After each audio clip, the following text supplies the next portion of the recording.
wabarakatuh. Halo teman-teman semua, pejuang CPNS. Selamat datang kembali di video saya, video belajar bareng SKP Rumpun Komputer. Semoga kita masih diberikan semangat untuk belajar bareng dan saya ucapkan banyak terima kasih karena teman-teman masih bersedia belajar bareng bersama saya. Di video kali ini kita akan membahas materi masih tentang jaringan komputer, yaitu kita akan membahas protokol jaringan.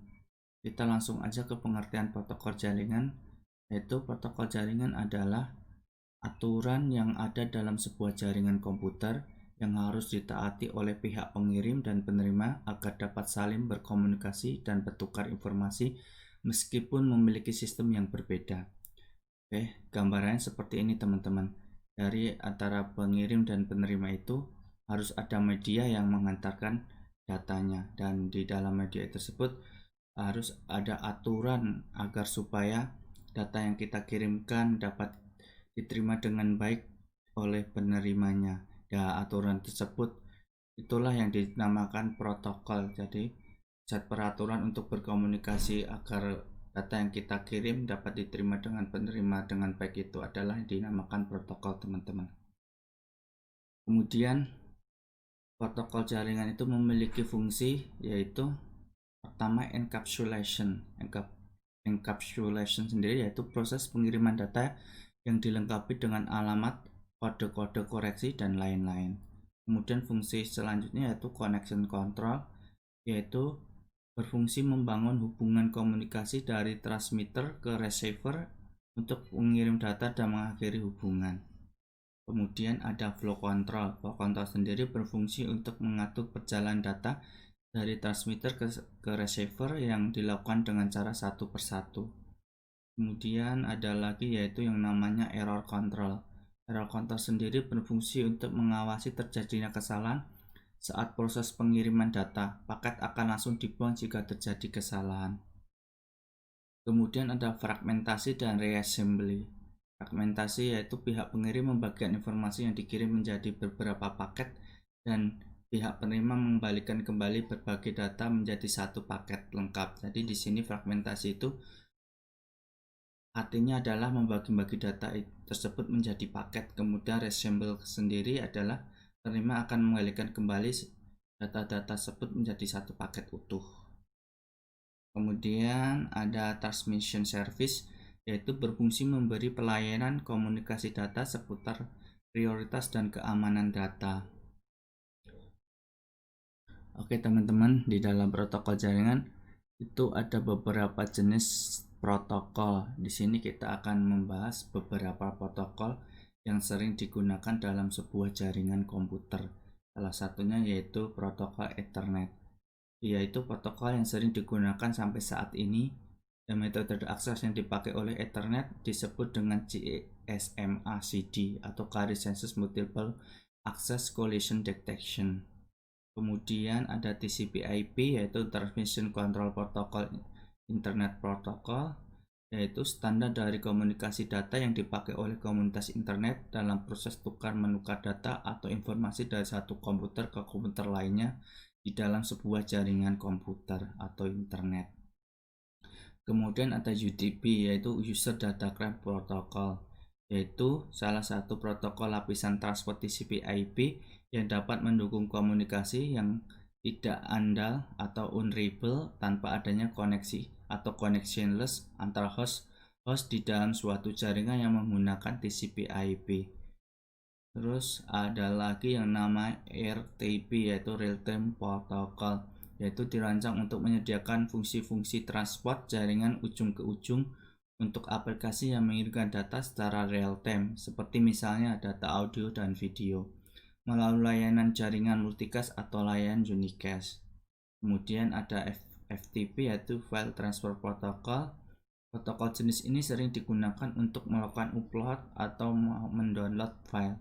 Keamanannya didasarkan kepada username dan juga password, tapi terkadang anonymous login juga sering diperbolehkan.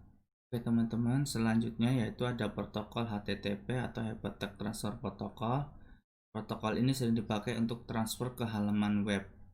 Kemudian ada lagi yaitu jenis protokol DHCP atau Dynamic Host Configuration Protocol. Protokol ini berfungsi untuk memberikan Internet Protocol atau IP secara otomatis di dalam sebuah jaringan. Kemudian ada DNS, Domain Name System, yaitu Distributed Database System yang dipakai dalam pencarian nama komputer atau name resolution di dalam jaringan yang menggunakan TCP/IP. Oke, selanjutnya yaitu protokol ICMP atau Internet Control Message Protocol, yaitu protokol yang memiliki tujuan yang berbeda dengan TCP/IP dan UDP. Di sini ICMP tidak digunakan secara langsung oleh aplikasi jaringan milik penggunanya.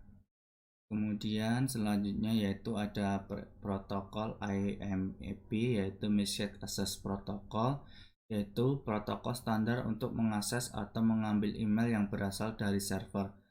IMAP memungkinkan pemakainya untuk memiliki pesan email yang akan diambil, membuat suatu folder di server, mencari pesan dari email tertentu, dan menghapus pesan email yang sudah ada.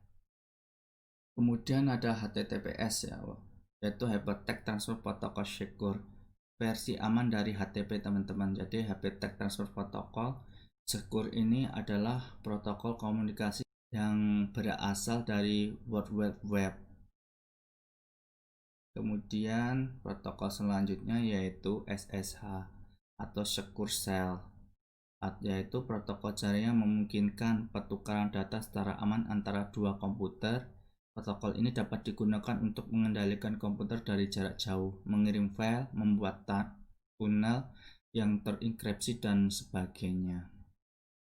Kemudian protokol selanjutnya yaitu SSL, Secure Socket Layer, yaitu protokol keamanan data yang dipakai untuk menjaga pengiriman data, web server, dan juga pengguna sistem web tersebut. Selanjutnya yaitu SMTP, yaitu Simple Mail Transfer Protocol, yaitu protokol untuk berkomunikasi dengan server guna mengirimkan email dari lokal email ke server sebelum akhirnya dikirim ke server email penerima. Selanjutnya yaitu ada POP3, Post Office Protocol version 3, yaitu protokol ini digunakan dalam pengambilan email yang berasal dari email server, karena memang dirancang dari sistem email yang mengharuskan adanya email server yang menampung email sementara sampai ke penerima. Oke teman-teman, itu beberapa protokol jaringan yang sering digunakan dalam sebuah jaringan. Oke teman-teman, selanjutnya kita akan membahas tentang protokol switch, yaitu kumpulan dari protokol-protokol yang digunakan pada tiap lapisan pada network model. Kita bisa lihat dari gambar ini teman-teman, di sini ada dua tipe layer, yaitu OSI layer dan TCP/IP layer.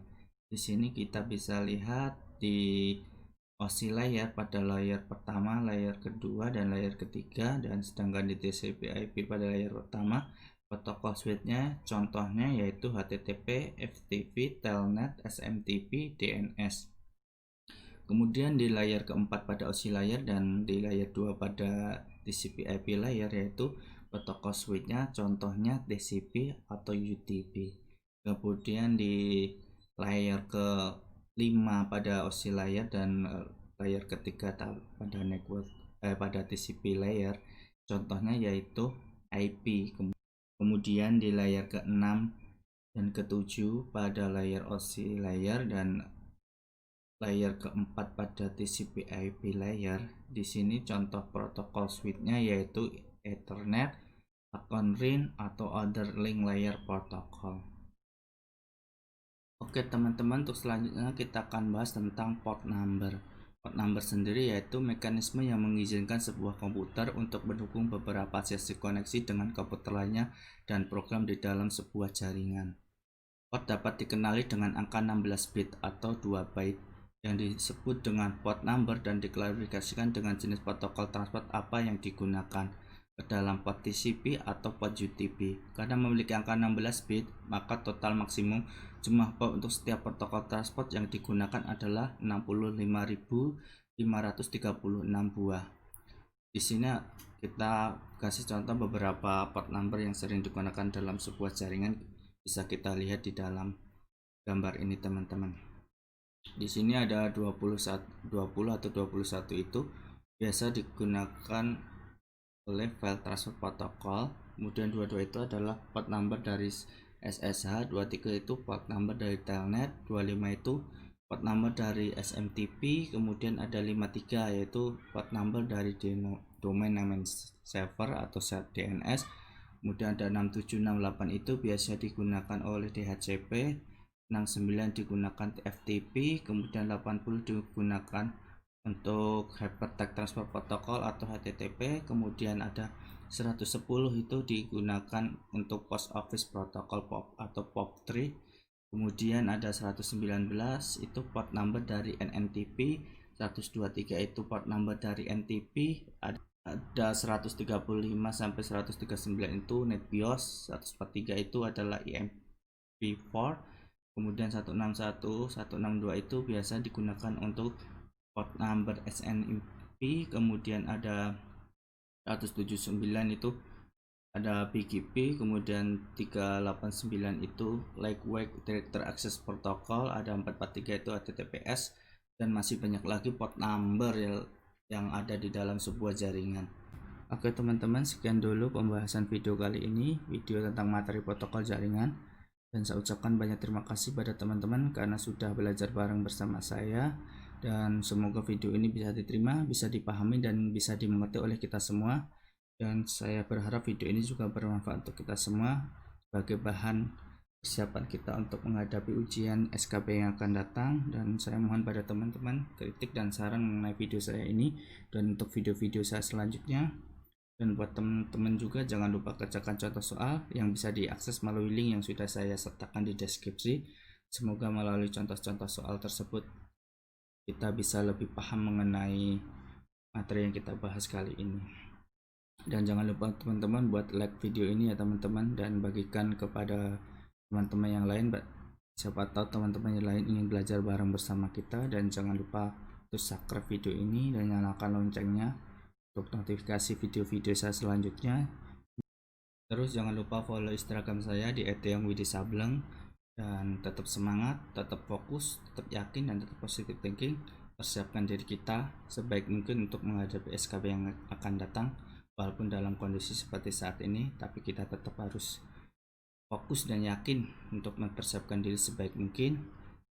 Salam pejuang CPNS. Akhir kata, wassalamualaikum warahmatullahi wabarakatuh.